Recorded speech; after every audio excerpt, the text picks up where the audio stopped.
In Islam, you will burn in the hell in eternity, Jan, because you painting figures, living beings, figures of living beings. Allah will ask you when you die and you stand up in front of Him. Allah will say, okay, here is your images you painted or you made it.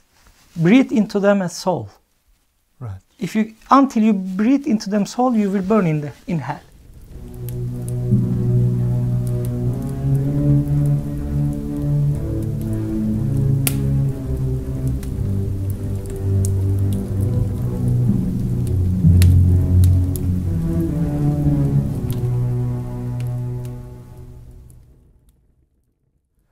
I'd like to thank our top sponsors, Jared Fonten, Anders Berge Christiansen, Adara Røyem, and Fergus Ryan, as well as those sponsors who have chosen to remain anonymous.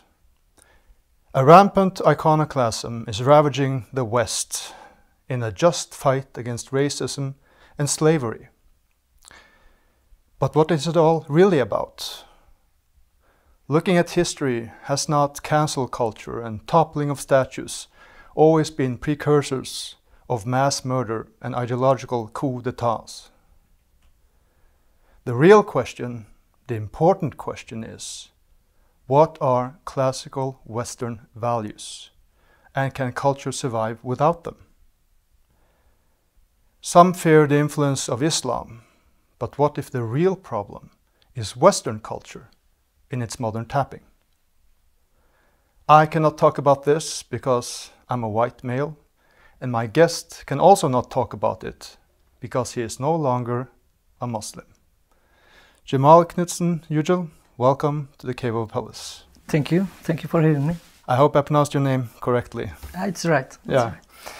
Right. Looking at this wall here now, we have quite a bit of material to go through this evening. Yes. And we'll get to all of that, but I want to start off with the mandatory introduction, your biography. Who are you? How did you come to live in Norway? And the thing about starting ex-Muslims of Norway. Okay, I will try to be brief as much as I can. I was born and raised in Turkey, in the middle of Turkey. City name is Aksaray. In a very conservative Sunni Muslims family. And when I was a child, like any other child of Muslim parents, I have been indoctrinated by Islamic fundamental teachings. So brainwashed, I all time say, because I think every children of the Muslim parents are brainwashed with a picture of life from the beginning. Like they're making very, just imagine when you're born and they tell you some lies about this life and about afterlife, and then it makes something like your view is became a short view. So if you are lucky like me, maybe, then you do some things in your later life and break these walls and see the big picture. So, but back to my childhood, like I learned Arabic alphabet, for example, and read the Quran without understanding, just memorize. Without understanding Arabic? Anything. Like for example, if I say to you, you will learn, if you learn Greek alphabet today, or Chinese, you can read it. You can read it, a book, but you cannot understand because you don't know the language, but you know the alphabet. This is how it's going in the Muslim countries. Only 10% of the Muslim countries have the Arabic language like mother tongue. Okay. The rest of it is not Arabic. So we learn it and we read it, and 5 times praying, fasting, and in my youth I became an Islamist in Turkey because of the community. We support the Islamist movement, one like Muslim Brotherhood in Turkey, name it Milli Görüş. So I was very active in this time in this side, in far right, Muslim far right. because of you hear so much hate from this movement, especially Islamists, like anti-Western hate against Jewish, homophiles, and the non-believers. So I was one of them, but I was very lucky because I was in Turkey. Turkey was a secular enough country. This means that I'm not talking about right now, but then this means that... So which decade is this? 1990s. Right. In this time we had the critics, Islam critics, and the secular people, actually atheist people, but they called themselves only secular to not get harm. Right. These people I have discussed it with because I like to discuss theology, Islam, and I want to help them to find the right path, but it did something with me. Every time I discussed with them, they come with some knowledge I didn't have. I haven't. What would that be? Like, for example, they said your prophet is a murderer. Yeah. I said, no, he's the best role figure and the best mankind. He's the... How you can say like this? He said he is rapist. I just get angry to them, and I thought they are lying. But like these things, when it became too much, then it forces you to research. What if they say the truth?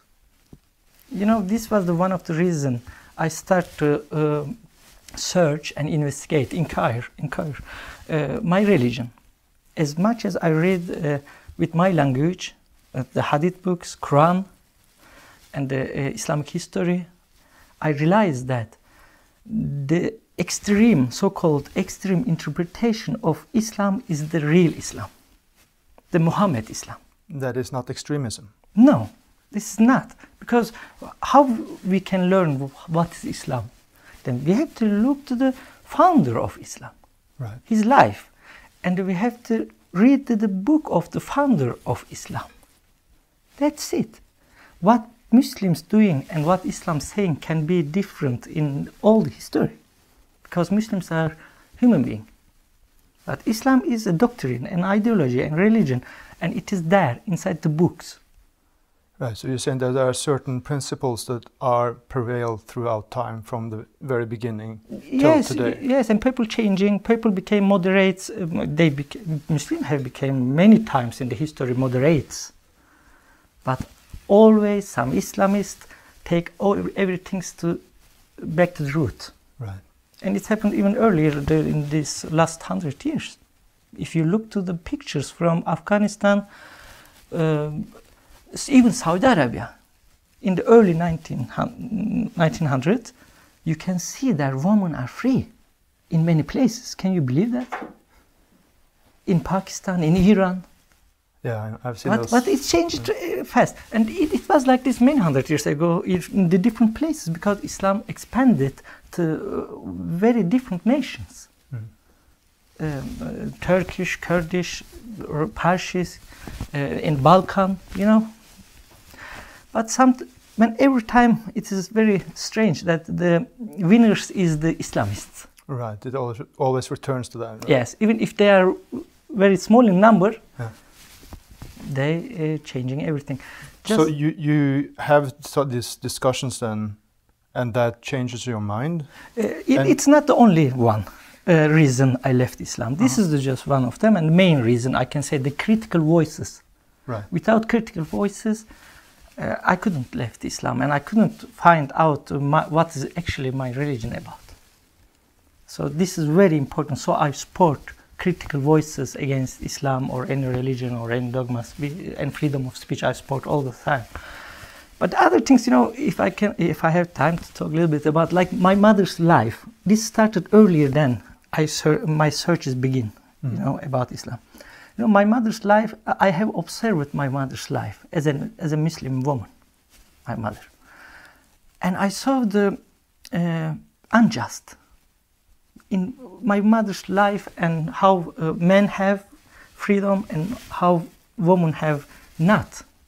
And then I observed, I saw my other women in my family, at the street, neighbors, and later I saw this big picture in Turkey and big picture in Somalia or Saudi Arabia. I saw that there is no equality between woman and man. And this I questioned in my head, that is it cultural or is it Islamic? How women can have the same situation in Turkish culture, in Afghan culture, in Somali culture? What they have common? They have Islam. This is Islamic culture. Right. It's in the writings, you mean? Yes, yeah. They are oppressing women. You know, my mother was an illiterate woman. She cannot read and write. And she started to pray when she was, she say, 9 years old, 10 years old. Every day, 5 times a day. She's fasting when fasting months is come. And my father was a violent man, and he beat her all the time. From my childhood, I remember. And I saw the unjust, like I say, why Allah don't help her? Because for me, my father will go to hell and my mother will go to heaven after that. What is that? So I asked it one time to one imam, because this question, I say to him, if you know, we have one rule in Islam. The 6 pillars of Islam is the believing the destiny. All Muslims have to believe the destiny. God have written the destiny of me and you and everyone. He knows everything. What I will say 1 second later, what I will do 10 years in August, in 14, at 5 o'clock. He know everything. So I said, why my mother have to suffer? He know, for example, my mother will go to heaven, my father will go to hell, for example. He know everything. What is this? Why we have to live in this world, this theater? You know what Imam said? Cemal, you have to not inquire, not investigate this point, because this is a very dangerous point. If you go deep inside, you will fall from Islam. Can you? And this is still, this is still today. You can ask any imams. This is one of the biggest topic, destiny and the free will in Islam, making more and more ex-Muslims. Like in the 11th century, 10th century, Mutazili movement. They discussed this point, and they said that God don't know everything, that we have free will. And what happened with them? They called them apostates and executed them. Right. So this is a topic no imams can answer. Then in the end they say, yeah, but we don't know. We don't go inside this, because Allah have the kulli irada, like the biggest mind. We people have the juz'i irada, like small one. So we cannot understand him. So best to let them be. Let it be. Right. So this just in this time I just blocked this thinking. Okay, I have to don't talk about that. But let like undermined this state long time. But later in my life, with the critics and discussion with them and searching my religion, I decided to left Islam, because I understand that this is nothing more than a big fat lie, this religion. And I became an atheist in Turkey. In Turkey? Yes. And of course I find myself in the socialist movement, because I'm a Middle Eastern leftist. I can call me maybe Middle Eastern leftist, because of I find myself with them because they are against Islamization of Turkey. These leftists in Turkey, they are against Islamization of Turkey. But when I come to Norway, I can never find myself in the left wings. Right. Because they are opposite one. For me, they are far right. They are for the Islamization of West, and they are for the taking your right to speak and many other rights. We can come to this point maybe later. Yeah, and that's where we sort of get to that strange situation that we are in now. I mean, this is to sketch out the themes for the conversation. Now we know a little bit about your background and how you can speak about these things. The strange thing going on in the West today is a behavior where statues are toppled and defamed, much as in much earlier times. And just to be really correct about these things. So this is the statue of Edward Colston in Bristol. And to be sure, we want to highlight the name of the sculptor. John Cassidy was an Irish painter and sculptor. And the photo is taken by Giulia Spadafora. This is 7th of June 2020. So this is why I wanted to talk with you about these things, because there are so many similarities between what is happening in the West today, what has happened in the West earlier, what has happened to Greek culture both from Christians and from Muslims, and what atheists have done when it comes to toppling statues for an ideological takeover. When this happened, I have here a quote by Mayor Rees, who said that the statue was an affront and he felt no sense of loss at its removal, but is saying that the statue will likely end up in a museum. But then also, I mean, this is the representative of the city. But then you have the representative of the police, Andy Bennett, police superintendent, saying that he understands, he wished they didn't do it, but he understands that this has been, has made, that has caused the black community quite a lot of angst over the last couple of years. So he understands it. And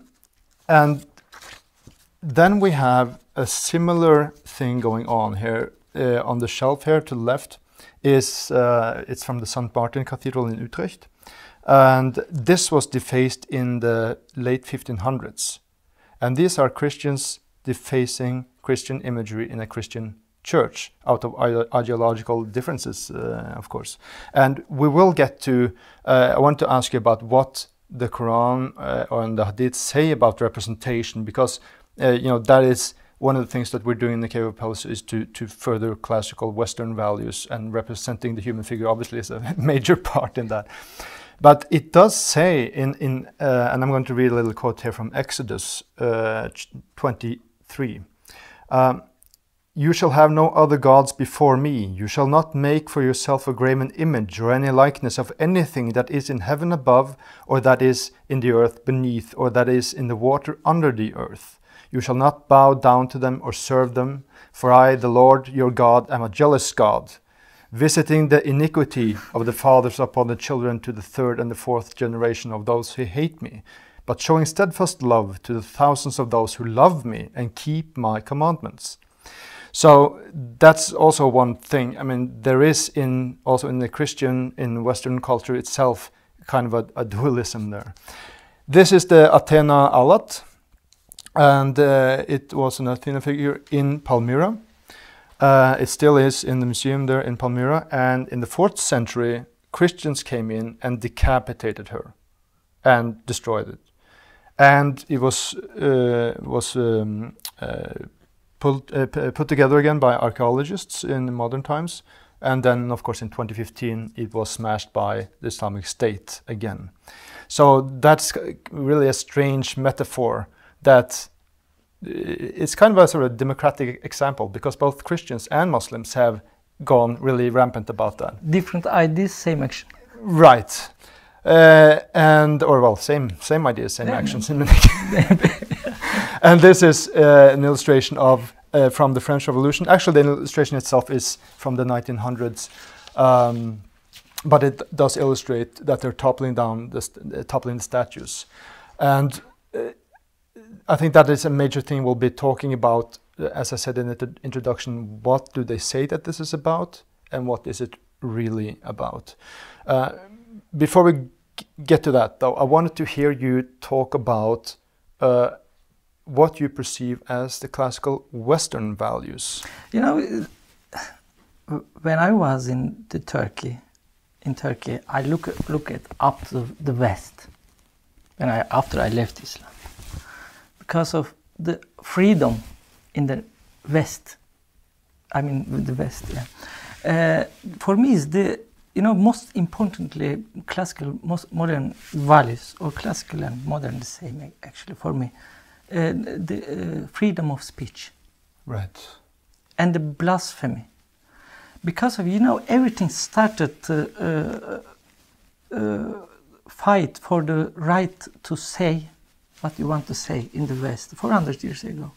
Even long before it started with Aristotle, but later I'm talking about the Age of Enlightenment in the West. Mm. The most important thing for them was to get the right to say what they want to say. And ideas like tolerance and rationalism, skepticism, and humanism even, and freedom of belief, and equality between the woman and man, between the different beliefs. So the most important thing for me, the Western modern values and Western classical values, I say the mother of all values, freedom of speech. Right. This is the most important one. Without that, we couldn't have this conversation today even. I'm sure of that. Because I wouldn't be here. Right. So I see that some regressive movement in the West. Yeah, and this is when we get to the Yes. Colston statue. And even I don't need to know who is he.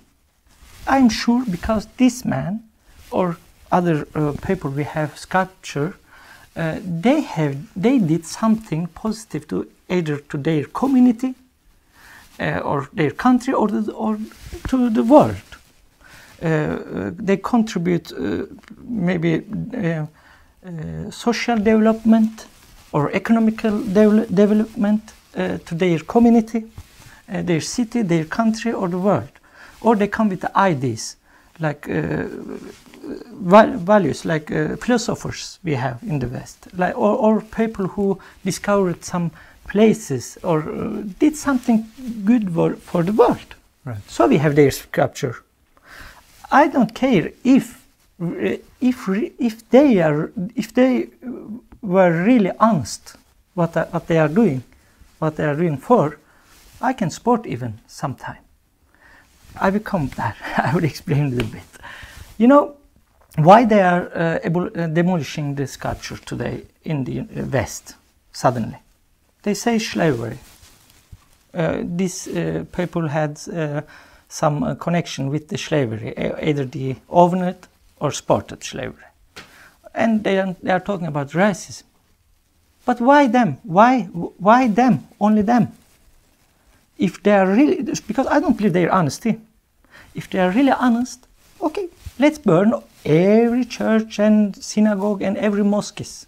Let's burn every holy books of the Abrahamic religion, and let's check the other religions if they did. You know, honesty is not there. It's all about. I see it is a propaganda about anti-Trump. Because you're a Trump guy. I can say that. Yeah. It is dangerous for me, but I can say that because of, you know, they have to explain to me what is wrong with this man. Because this originates really in America. Now they are importing it to Europe.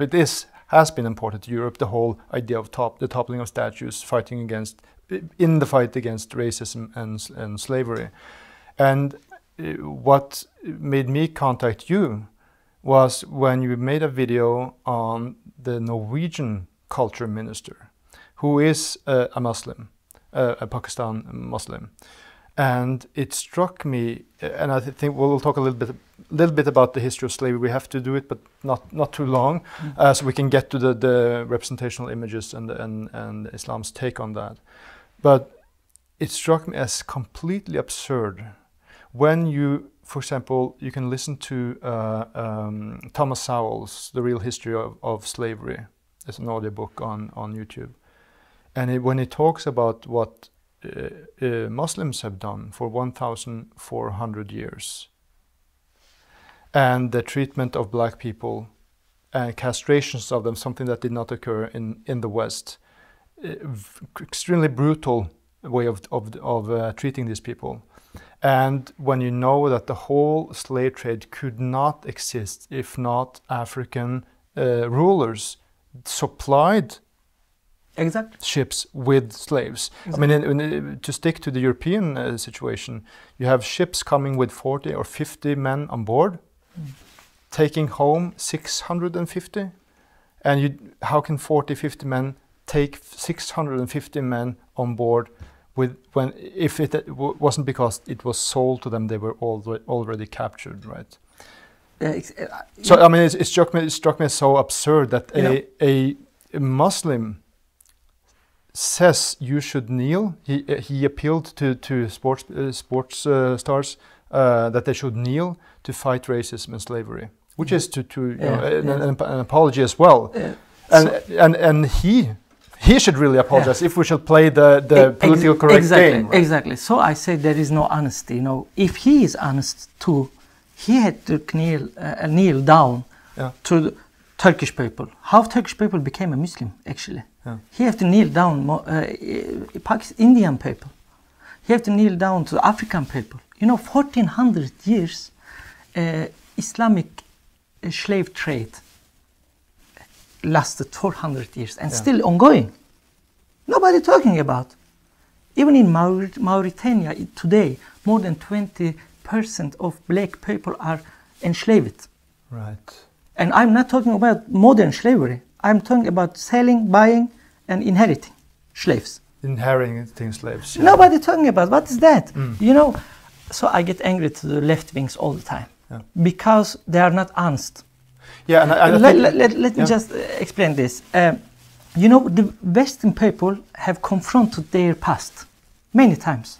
I learned the transatlantic slave trade by Westerners, white Westerners. They made it movies. They write it books. They teaching in the schools. They have challenged their like dark past with like, for example, even crusaders or colony time or slavery. And they did that. And Nazism and like the everything, and Christianity, church. They face it with the dark time and they challenge it and they did something with that. This may be coming from the original sin in Christianity. I don't know, but we Muslims, we never did with our history anything. Like nothing happened. We don't care, you know. You don't have any similar term to the original sin in Christian culture. In Islam we have no like this thing, and this is the difference between Abid Raja and you. You know, he don't see anything. The culture minister of Norway. Yes, what his forefathers did in 1400 years. You know. Yeah, but why we are not talking about the barbary wars? Why Western don't talk about that? I talk with the children, young guys and girls at school. And I ask them, what do you think about barbary wars? They don't know. Yeah. And America's first war against Islamism, jihad. America's Thomas Jefferson, who abolished the slavery, guys. What's happening to West? Where this self-cultural hate comes from, actually, I don't understand sometimes. Right. It is something's really wrong. And I say all the time, it is the left. It's happened something, and they don't, and they bring West to the back. You know, they're taking our values. Like today, I have to think twice if I will say something positive about Trump, or if I will criticize this thing. I say, okay, if we will demolishing everything about slavery, let's start with pyramids. Let's do everything. I think the pyramids were built by paid laborers, and then and so many of these are examples like that. Also in Norway, we'll not get into Norwegian names, where people they're saying we should rename this part of the city or whatever because this guy was involved in slave trade. Turns out he wasn't, but he was operating in the area where other people were doing slave trade. But what struck me I really recommend reading or listening to Sowell's The Real History of Slavery. as far as I've understood, and you can correct me if I'm wrong, the worst slave hunters and traders were the Africans. And then on the second place you have Muslims, and then you have Europeans, Westerns. Yes. And it just suddenly occurred to me when I saw that video that you made that, my God, this is just amazing. I mean, if we should play the woke game, the political correct game, the person who should really apologize would be a black Muslim. Absolutely. So, I mean, what do you think about that? Is there any kind of justification for what they are doing when they are toppling these statues of the big Western names at all? I think this is just double moral, and this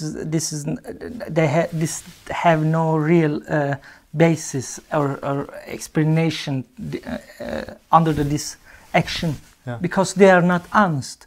This is not about slavery. Yeah. Then you have to destroy African history too. You have to destroy the Muslim history. I tell you, then we have to focus really, first of all, the Muslim slavery trade. Right. And really very much worse than the transatlantic slavery. Yeah. We are talking about, like you said, eunuchs. Yeah. We are talking about sex slaves, concubines, in the palace in Istanbul. Slaves were there even the start of the 1900s. Yeah, and I think and you know, and why we are not talking the white slaves who have been sold in the barbaric countries like Algeria in the bazaar. Yeah, I mean, you have this one example of when they came up to Iceland, to one of the islands by Iceland, and they robbed 400 people of Iceland and took them straight down. And who were them? Yeah. Muslims.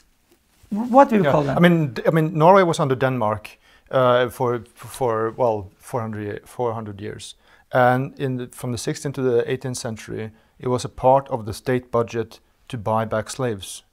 There was a separate post on the state budget, right? Yes, and you know, America, United States, in the beginning of the United States, from in the time of the Thomas Jefferson, they had to pay a lot of money to the Muslims caliphate, that so they don't attack their ships and enslave their men, until they built the navy and attacked the barbaric countries. All right. This is really a vast topic, so we cannot possibly cover it all. But and for people interested, read Sowell, or if you have any sources you want to recommend, if people want to go. For example, I can recommend two things. 2 years ago, we had a seminar in the Literature House in Oslo. Yeah. The name of the seminar is Slavery and Islam. Yeah. More than 2 hours seminar with Halvard Schön, the historian Halvard Schön, Inger-Lise Lien, and me. Yeah. So this is one of the best seminar. I mean, everybody have to watch if they are interested to learn about Islam and slavery. Right. And the other thing is one book from Nigerian author Tidiane Ndiaye. His book about exposing the veil, I think, book name. I don't remember right now, but he taking the veil from this story, which we don't know. This is the Arab slave trade. Right. One African historian wrote this book. Right. Very important book. So, and just add to but a little bit. Just finish with about that. You know, I say it's not only that. You know, I see every time, like after Trump became a president of United States, they try everything to just stop this man. Not just United States leftist, and whole world. They come with some false propaganda. I mean, even me hashtag Me Too, this slavery, or other like World War III conspiracy. You know, in Twitter they write like when Trump dealt with Korea and China. that suddenly all leftists writing, oh, it's coming World War III. Yeah. Like these things, like, you know, I think everything's about him. And this is so crazy. Honesty is not there. So if Trump doesn't win, then suddenly all of this is gone? Yeah, I believe that. Really. Okay. So if we get more to Islam proper, then I wanted to I don't know when you want to start, if you talk about the core or Islamic values, and to what degree they are compatible or incompatible with Western values. I don't know where you want to start there. It is easy to answer, but then they will say I'm an Islamophobe. Mm. Every modern values which we have in the West, Islam is the contra. Like, for example, freedom of speech. Is freedom of speech in Islam? No. There is a blasphemy laws in Islam. It's a death penalty. Even today, in 13 countries, I think now it is 12 because Sudan is abolished, I think. In 12 countries today, you can get death penalty if you insult Prophet or if you leave Islam. Because leaving Islam is connected with the blasphemy. Because you say something. Blasphemy is a central. This means there is no freedom of thought and freedom of speech in Islam. And here you have in the West value like individual freedom. In Islam, this is not. You cannot have your freedom however you want. And I'm talking about the basic thing. Like believe what you want, say what you want, have a sex partner which male or female or whatever you want. There is no toleration. It's not tolerant. Islam is intolerant and totalitarian and violent. An ideology more than a religion. Mm-hmm. So we have no similarity with the classical modern values in the West.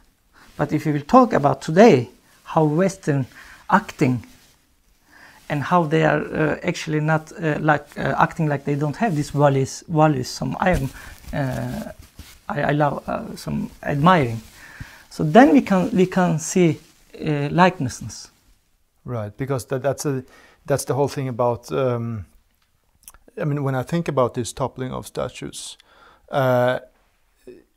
it seems to me that it's more about speech police than, and it's not. I mean, as we've been talking about, if it was against slavery, they wouldn't be toppling those statues. They would be going to other things. Yeah, the most important. So it's more about. I mean, my idea is that we're talking about attacking symbols of Western values, so that one by one you are, as a Western person or who believes in the Western values, you are afraid to state those values, to believe in those values.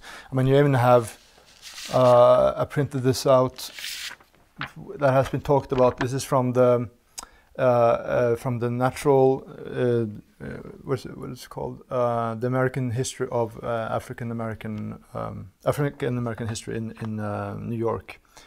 Aspects and assumptions of whiteness, where they are attacking white, typical white things such as individualism, having a family, being objective and rational, working hard to attain your goal, and meeting up in time for appointments. And it seems to me, obviously there are other things. It seems to me that what they are attacking then are the very basis of what creates flourishing culture.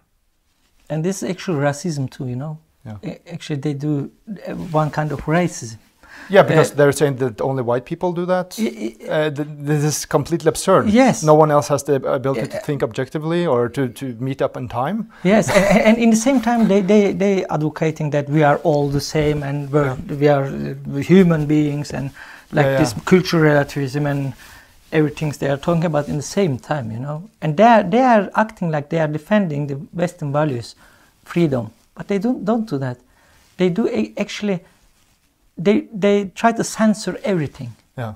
What they don't like. When you see this with the riots in Portland, the insurgents in Portland, Portland, attacking the very basis of a civil society, which is the court.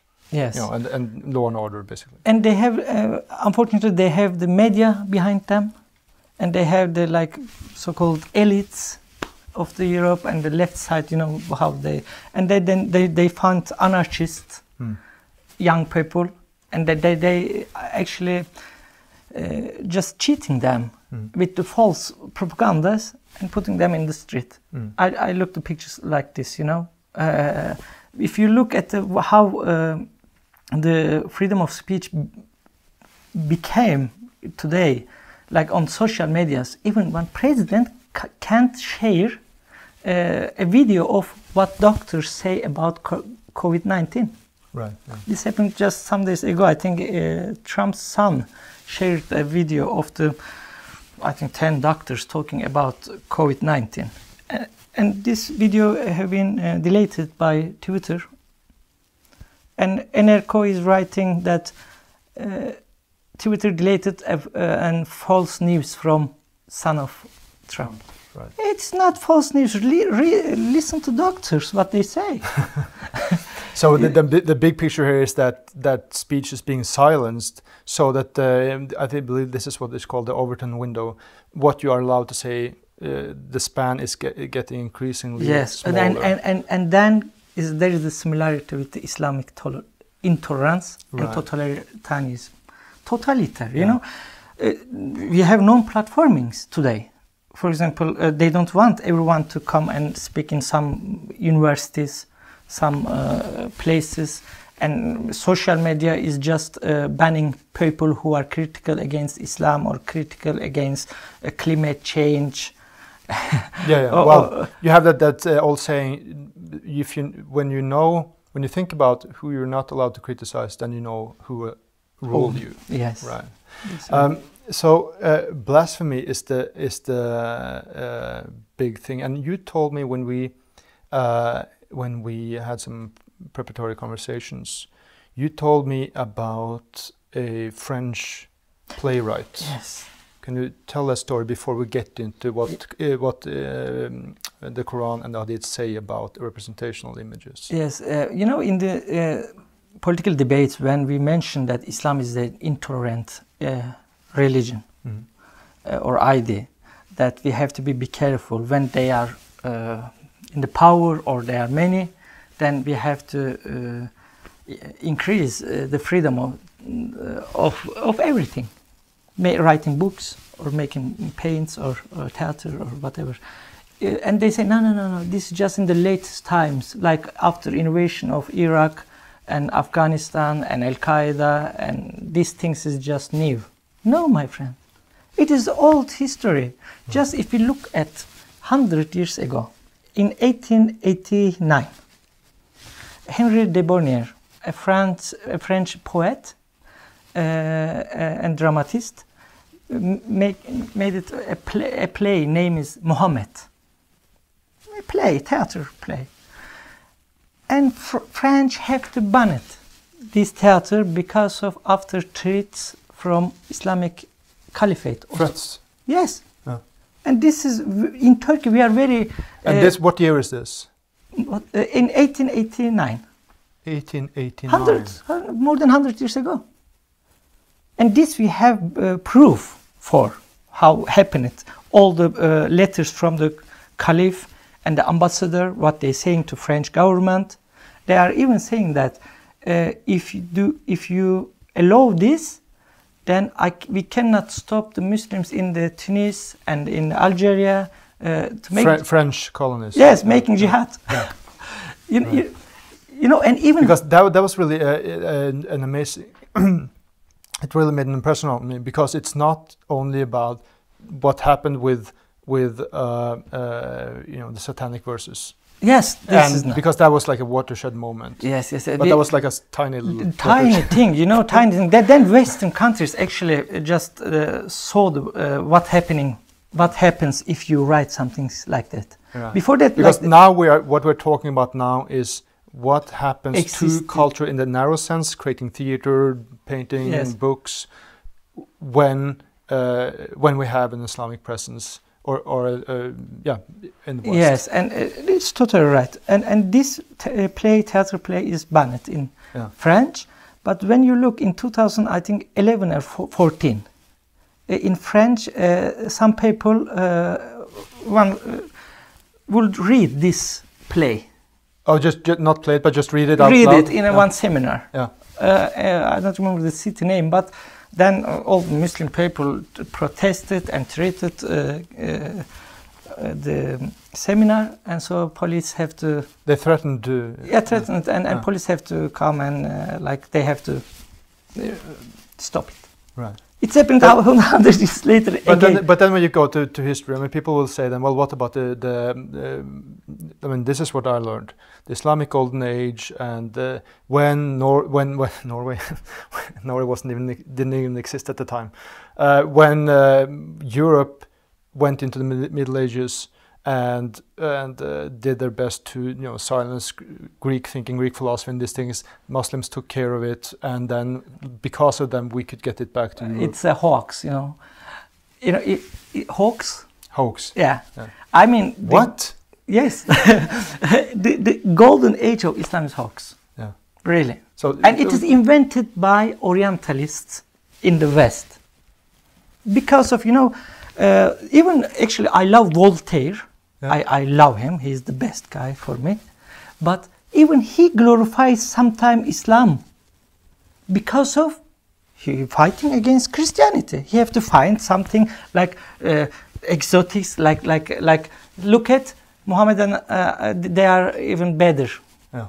Like this, they understood the same thing as I do, that Christianity is not good. Yeah, you can find like they're using other religions against Islam, and later Orientalists found this.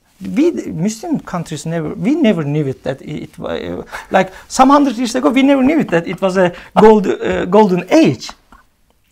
Okay, who are them? They say Islamic. Actually, if they say Islamic golden age means that Islamic conquests. Yeah. Okay, then it's right, because they did conquest to Spain and the Balkan and everywhere, and in 1400 years, and they killed a lot of, and forced conversation, enslaving, everything. Yes, golden age, until West get the gunpowder. Mm. But other way, these people they are talking about, like Avicenna, Averroes, Al-Farabi, like Ibn Rushd or Al-Kindi. These people, of course, in Muslim, excuse me, but Muslims are people. They are not stupid. They are people. In all history, of course, we had people.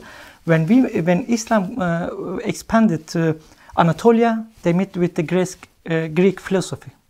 When they come to the Sassanian, like Persian culture and philosophy, India, Egypt. And of course, some philosophers in the Muslim countries write some books, right? But what happened to them? For example, Averroes, the book of Averroes burned in Cordoba, in his time. And this is what century? 10, I think 10th century, or maybe 11th. I'm not good with the tall. With numbers. Yeah. With numbers, yes. And like Avicenna, scientist, philosopher, he had been called heretic by Ibn Ghazali. Ghazali is one of the biggest philosophers of Islam, which Muslims are respecting today. And he say he's a heretic, but not he only. Avicenna writing self that people calling him heretic. Right. Like Al-Kindi have been executed by caliphate because of heresy and blasphemy. So in our words, we can say almost all of them were not a believing Muslim. Why we call this Islamic Golden Age? What does it do with? When was the Christian Golden Age actually? Yeah, and that's an interesting thing. That on YouTube you have a series of lectures by Donald Kagan, Introduction to Greek History, and he opens that up with saying that a special thing about Western culture is that you have the Greek influence, which has allowed. I mean, of course, there were fights and injustice; people were killed. So there are similarities here, but dissenters could voice their opinion. That's why we have had several schisms in the Christian Church. And that is because of the Greek way of thinking. And you know, Joseph Campbell, the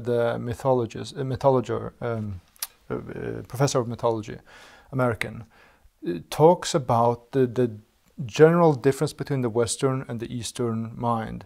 And the example for the Western mind, he brings forth Prometheus, you know, the Titan who gave fire to man, and he was punished for it by Zeus. Who tied him to that rock, and the eagle comes and eats his liver, and it goes out again, it comes, eats again, and then it goes for eternity. But I think it's Hermes, because this is the messenger of the gods, comes and say to him that if you apologize to Zeus, he will let you free.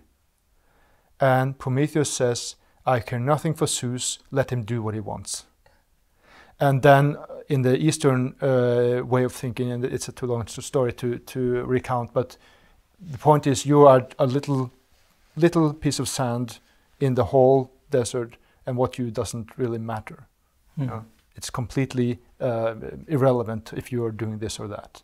So, I mean, these seems to be the two major opposition here, and I think this is why this toppling of statues today, which is an exact replay of what happened in Utrecht in the 1500s, or with Athena Al-lat, I mean, 2 times. This is very democratic, and with the French Revolution.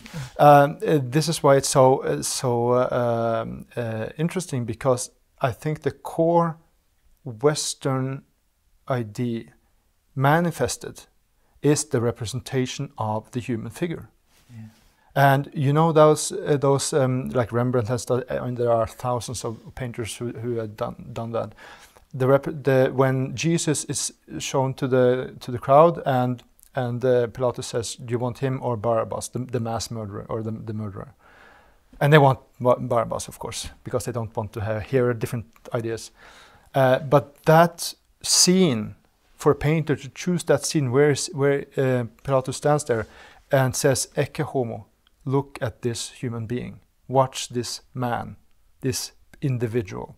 That is the core thing, the core visualization of what the Western value is. Individualism and the ability to have differing opinions, or that you are allowed to have different opinions, right?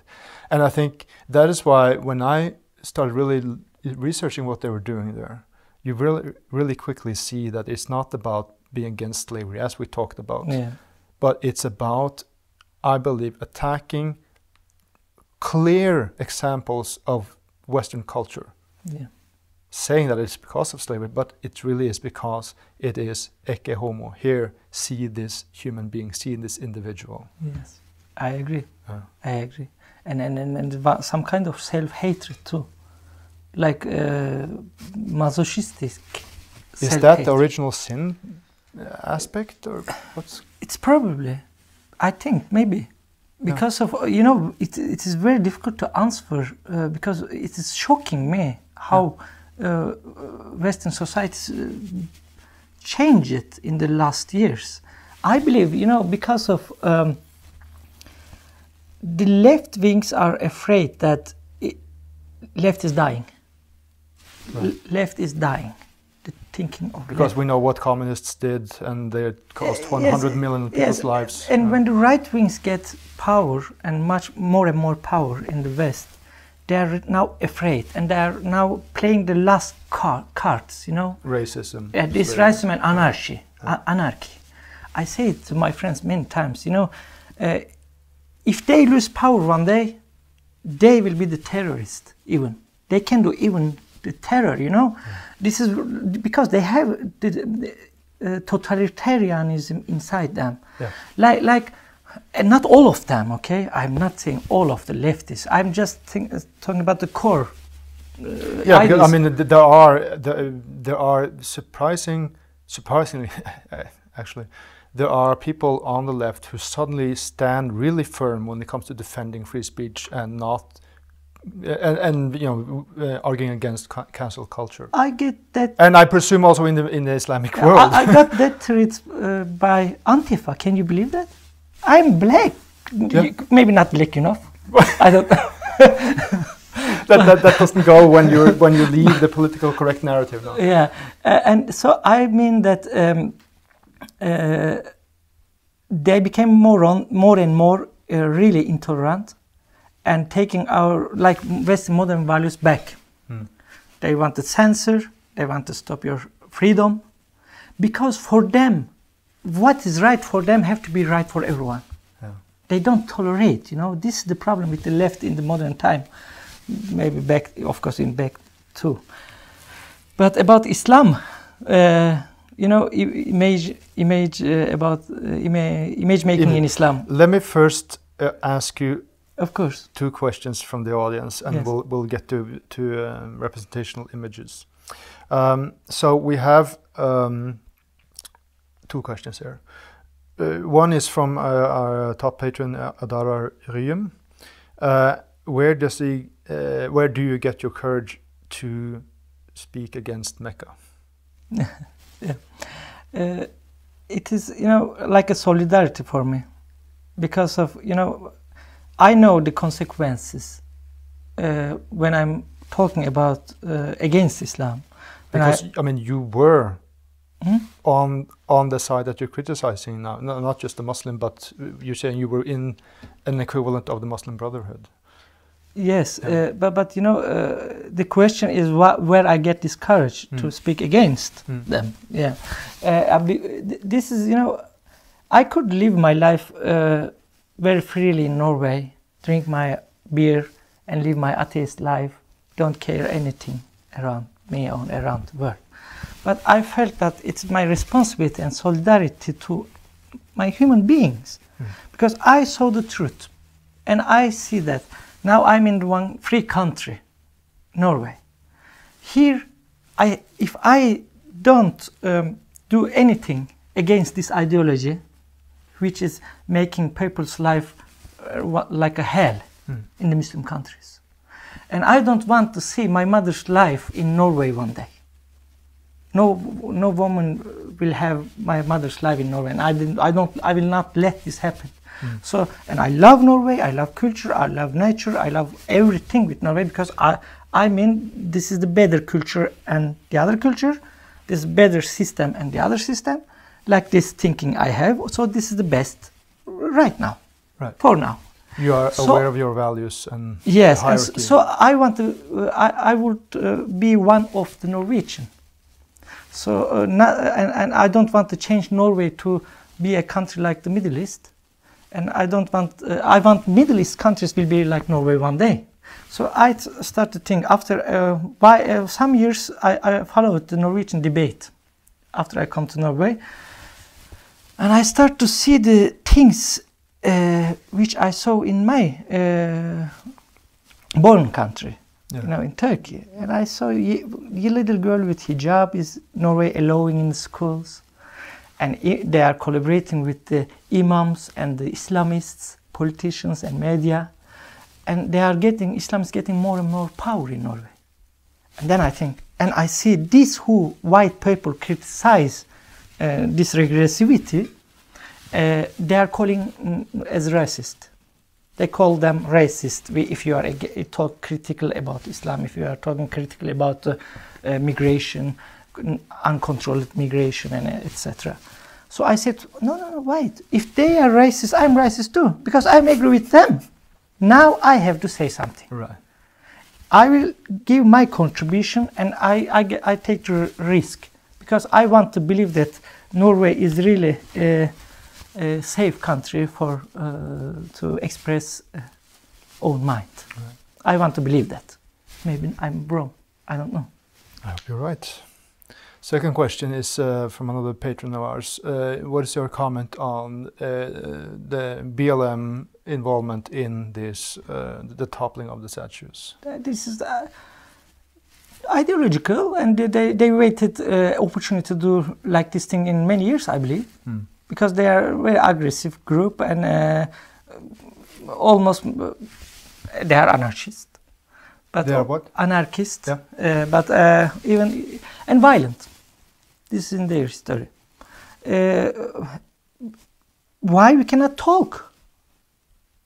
Why they cannot engage in the debate and talk with others instead of calling them just racist and attacking them? Yeah. This is not the Western culture. This is Middle Eastern culture. We are not tolerating other opinions. We have to use violence. That's the absurdity of the whole thing, where you have this black police officer in Portland. Yes. Who, a black girl approaches him and said, "Why will you, the police, not talk to us?" And he says, "Then I told her, because every time I talk to you, I'd like to talk to you, but every time I do that, some white person comes and says, 'Don't talk to that man.'" And as he had said that, a white Antifa member came and said, "Don't talk to that man." And of course, they are rampant with racial slurs against black police officers. So it's obviously not the racism thing, which is the important thing. Yes, because and they don't want to show how many black people supporting, for example, Trump in the United States. Yeah.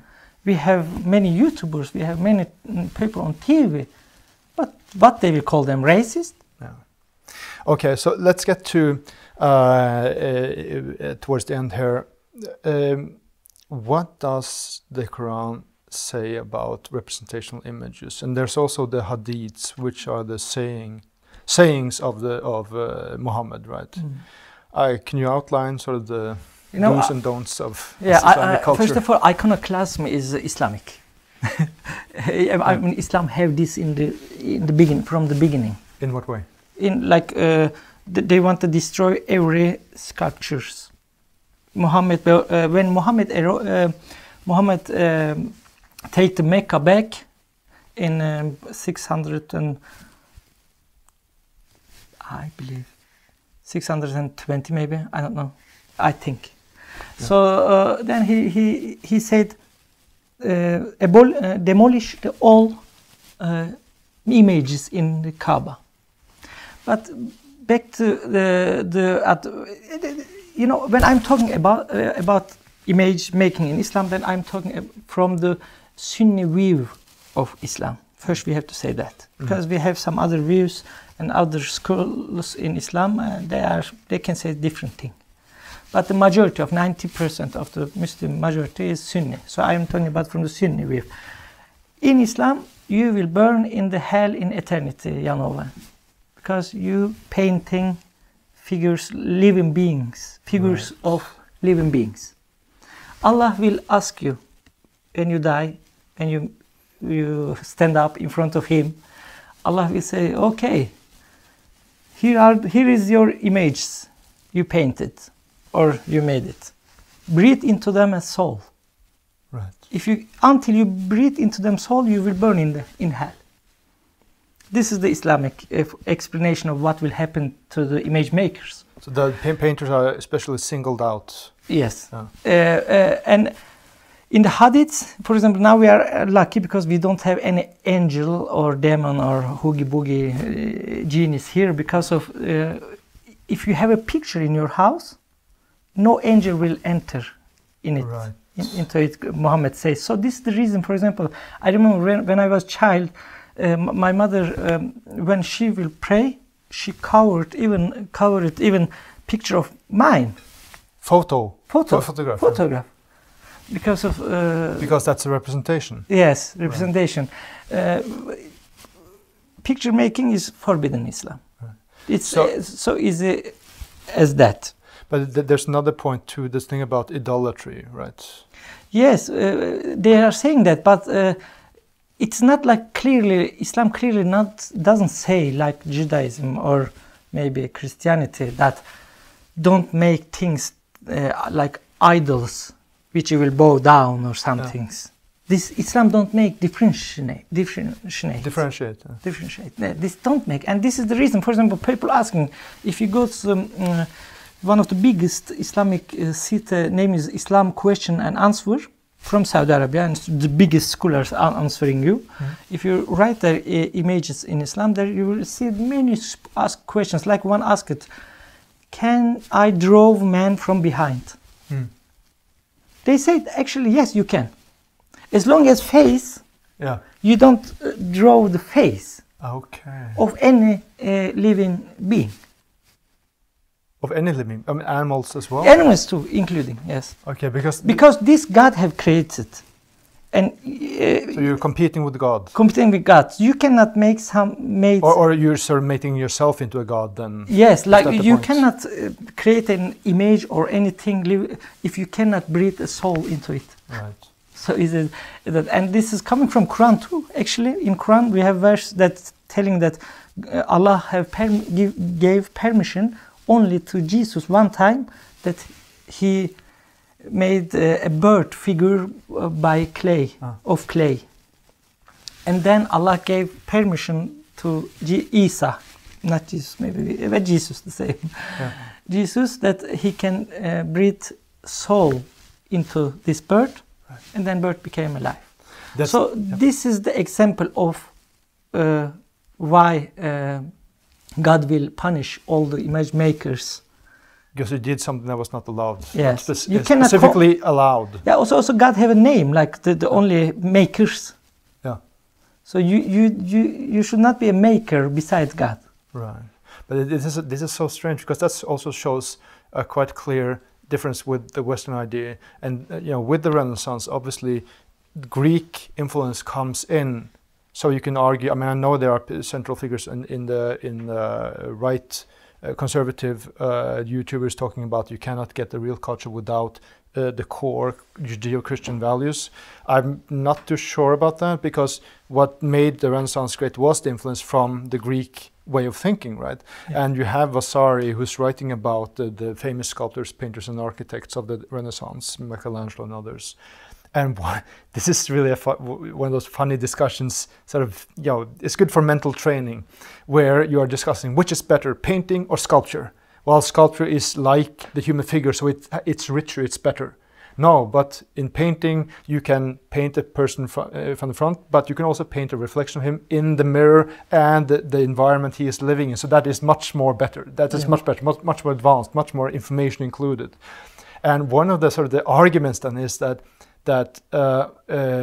sculpture supposedly was better because God took clay and modeled a sculpture, right? Yeah. Adam. Yes. So that's a completely completely different take on it. It's precisely because God did that. If you can approach God, then that is, that's the higher. That was the sort of the argument for sculpture. Absolutely opposite in Islam. But are there any images of human figures like in mosques or in No. Only the Shia movement, like Shia schools in Islam, they are minority, and they have like the pictures of their Imam Ali, the cousin of Muhammad and the companion of Muhammad. And I never saw any picture in any mosque. We don't have it. We don't have any, like, what's the famous Islamic painting, actually? Have we? I don't know. We don't have anything. We are talking about Michelangelo, Mona Lisa, the Norwegian Scream. Yeah. Where is the Islamic? Okay, I want from Golden Age. They are saying the Pisa. What is the name? Pisa Griffin. Pisa Griffin. Which is a fairly stylized animal figure. Right? Yes, and they don't know where this comes from. Yeah.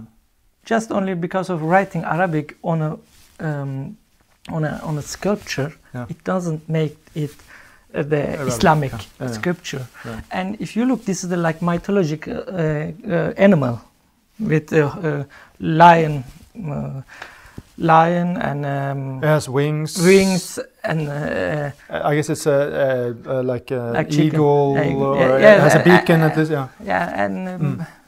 Yes, maybe Muslims did some things like that, but we don't know. Right. Yeah. But that's the thing too, that the brother of, and he himself, a very famous painter, went or was sent to depict the Grand Turk.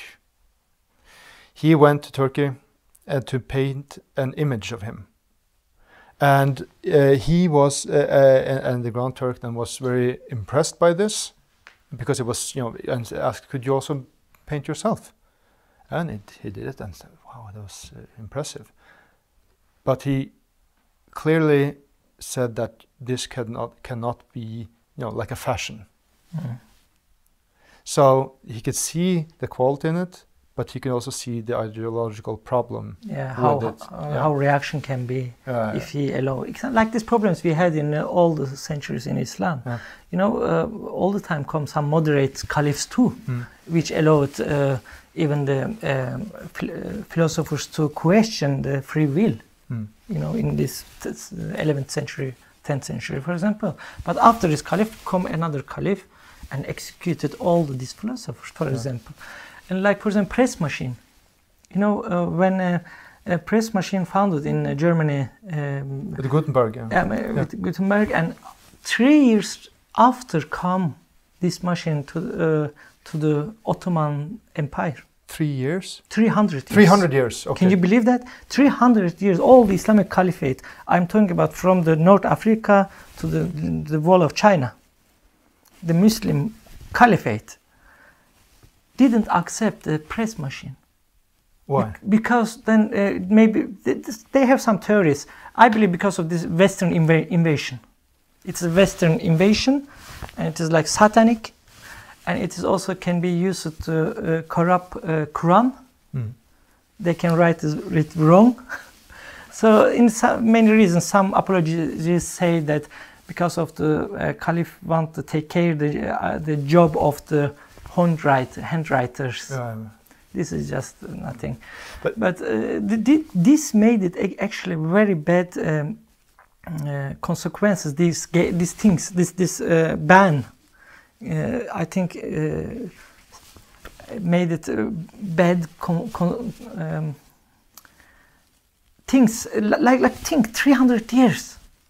You cannot press books, When it came in, in this time we had 2 or 3% of the population in the Islamic Caliphate, they could only read and write. 2-3%. In the same time in England, it was 60%. People can read and write. Yeah. And then they can get different information and make up. And later that, how Orientalists talking about the golden age and the philosophers and books overall, like libraries and everything. This is, it's have no real basis. So one of the last things I wanted to touch upon before we'll try to get a little fanfare at the end here is I mentioned a very strange similarity between these modern Western values that you have described and those that you're describing in Islam. And, it's Europe has had since, at least for 250 years now, an increasing picture ban, increasing ban on representational images. So with the modern concept of fine art. And I think it's this has also been defended philosophically, especially with the philosopher Hegel, his idea of the spirit of the time, and the idea that history has a direction, it has a will, and he is more or less equating that completely with the will of God and steering history. Because how could God give a person a horse when he needs it, but he couldn't steer history, right? And I think that is also really a fundamental philosophical similarity, because what he's doing is saying that we want progress, and the people who do not do that, who regress somehow, those belong to the devil. And that is when you get in the 20th century especially, the concept of kitsch as a name for those who try to paint in any way sentimental or dramatic images or sad images or whatever is appears living, right?